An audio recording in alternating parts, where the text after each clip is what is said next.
thank you for being here today. Obviously, the result on Sunday was disappointing. Not what we were expecting, but and the finality of it is tough. This is our fourth season, going out in the playoffs, and it hits you pretty hard. That being said, I thought it was a pretty unforgettable season that we'll look back on. There was a lot of successes, and Kerry and I and the rest of the ownership group couldn't be more proud of obviously each of the players, but also our coaching staff, Sean Payton, George Payton, what he's done with the front office, everything through the game day experience, our training room. Really a lot of hard work went into making this season what it was. I guess the other thing I'd say is to Broncos country, a huge thank you. I think you all saw it. We really reestablished a strong home field advantage this year, and our fans were just incredible. Main message is we're not satisfied. We know we have a lot of work to do. We've obviously made a lot of progress in the last 4 years, but we're going to work our tails off this off season and come in next year ready to go. With that, I'll answer any questions.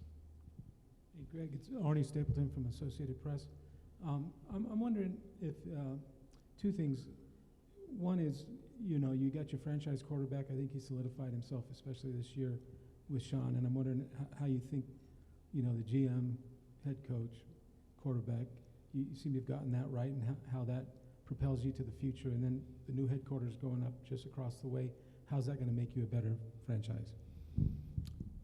Yeah, for any NFL team to be successful, there's some critical pieces, and we've got some great folks in place, over the last few years, including the ones you mentioned, coach, GM, and quarterback, and that gives you a chance every year to be successful. Obviously, you got to build out the rest of the roster, in a meaningful way, and have the best players you can at every position.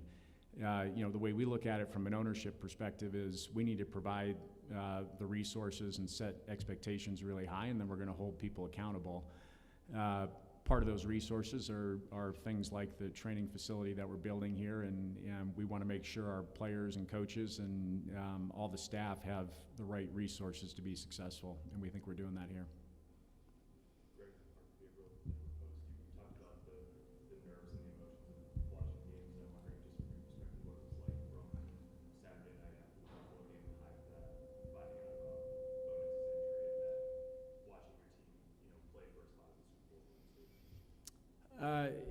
Yeah, the nerves, that doesn't get any easier. There really aren't any games where you don't have that.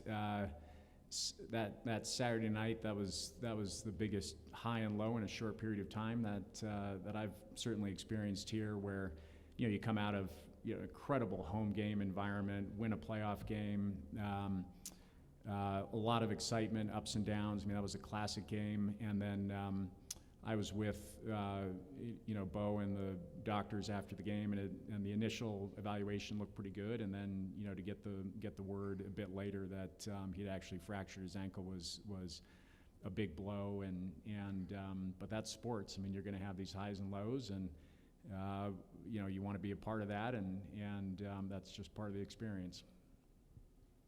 Greg, to your left, Eric Delala, DenverBroncos.com. You spoke about the steps you guys took this year. Could you just kind of reflect over the last several years since Sean arrived about the steps this organization has taken to get to this point? And then you mentioned not being satisfied, just kind of that mindset that has kind of been instilled here.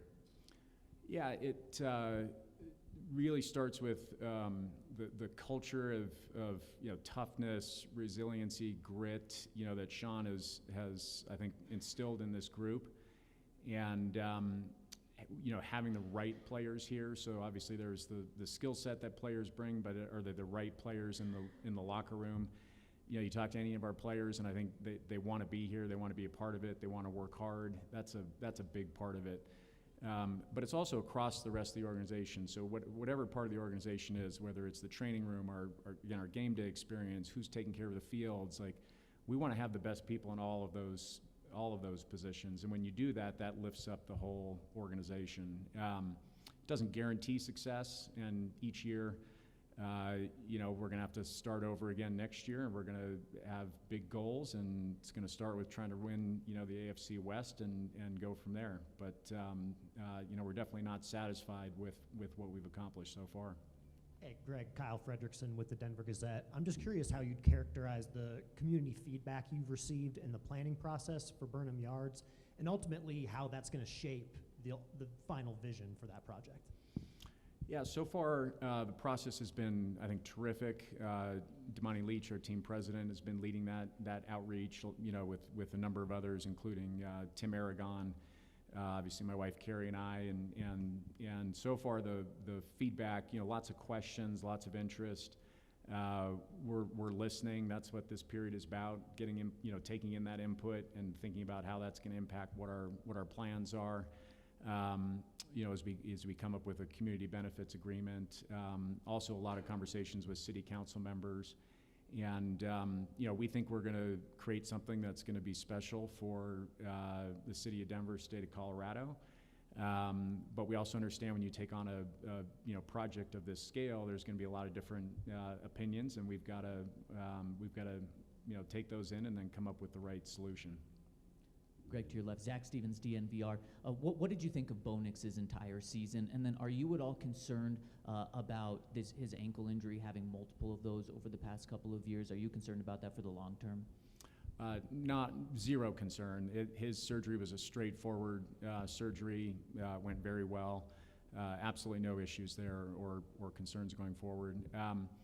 I thought he had a second-year quarterback, fantastic season. He won 15 games for us, showed his mettle in the fourth quarter, a lot of times bringing us back. And he would say the same thing. He's it's only his second year in the league, and he's got room to grow. And fortunately, Bo has a terrific approach of studying, working. He loves the game. And so I look forward to watching his continued improvement over the coming years. Greg, Nick Kosmider from The Athletic. As we're just few months away now from this building here being open, what is the biggest thing that you see that bringing, for the organization, fan experience? What just do you feel like as it's getting close now is going to be the biggest benefit? Probably the biggest thing is bringing people together in a little bit more concentrated environment, but also with enough space. So right now, because we've been space constrained, essentially we have 4 different buildings, 3 here, 1 at the stadium where we have people located. This is going to allow us to bring all those people into one location.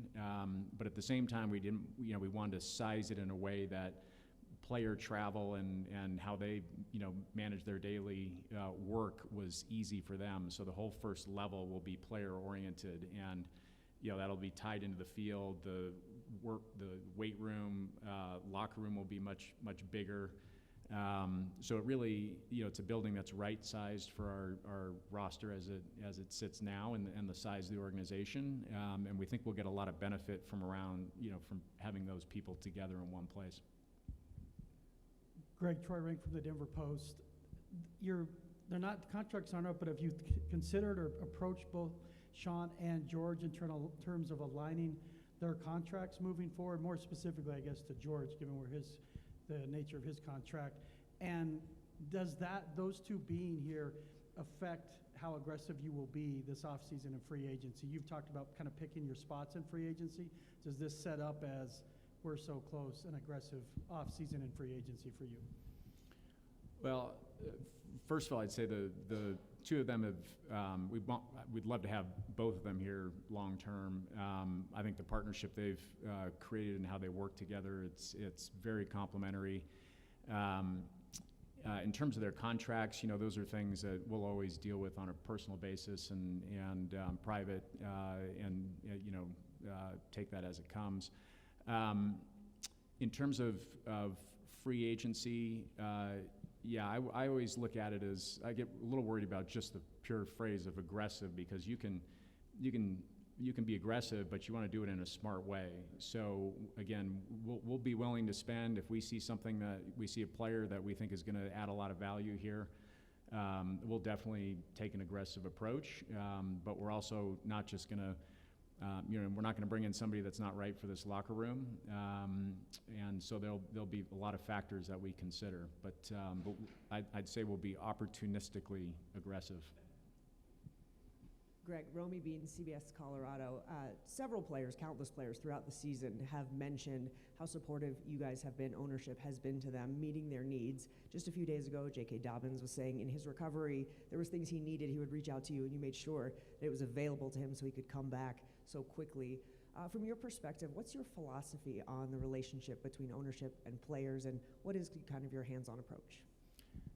Yeah, I think what's important is for our players to know that we care about their success, and we want to enable them to be the perform at the highest level that's possible for them.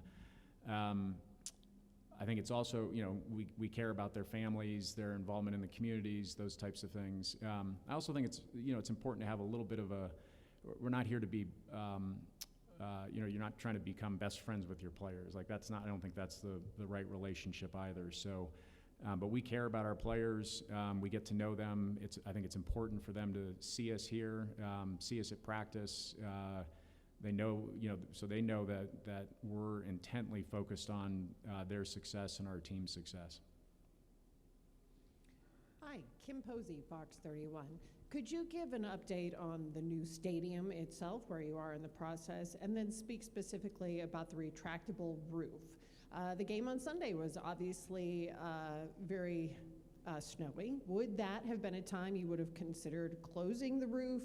Is there a metric that you envision making that decision in the new stadium? And do you think it would have made a difference to close the roof if you had it? So the new stadium plans are coming along. We're working through preliminary designs with architects. All of that is going well. As I mentioned, we're going through the process of conversations with the community to make sure we come up with the right structures. We're evaluating retractable roof options, and in this case, would we? You all saw the weather this year; it was fantastic. I mean, until the last game, and the NFL does have guidelines or rules around the home team choosing what they're going to do with their roof and when they can open or close it. So we'd obviously comply with that. In this case, we would have likely closed it ahead of time, given both the temperature and the potential precipitation. That being said, who knows if that would have had any outcome on the game either way.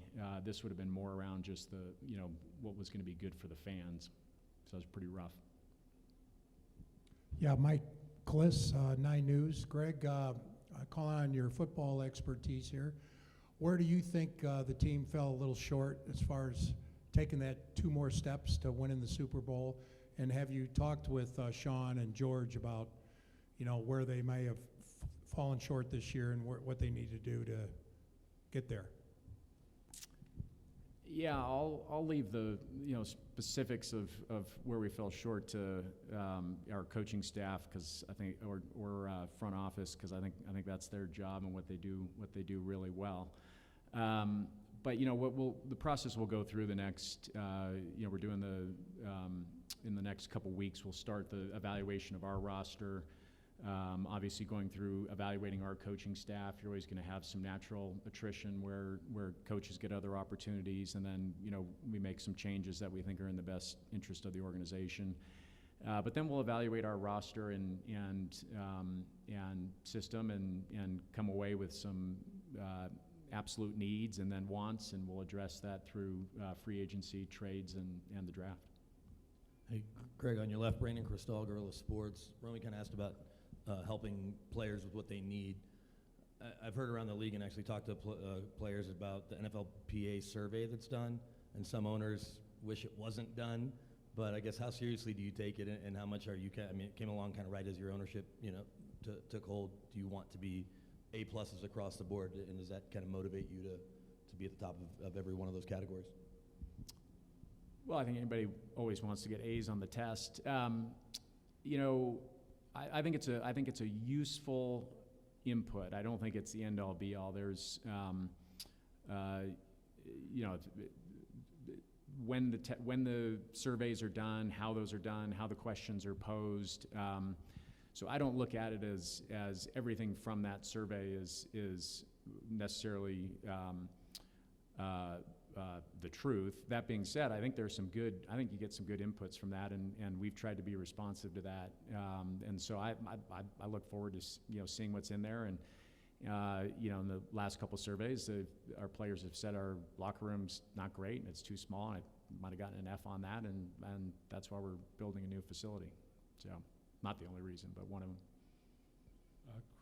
Excuse me, Chris Thomas in Denver Gazette. Greg, 2 years ago, you guys had the $85 million cap hit on Russell Wilson. You spread it over 2 years, and then you go 10-7, 14-3. How do you feel about the way that you navigated your way through that with the cap, and then now, as George Payton said yesterday, you've got cap room?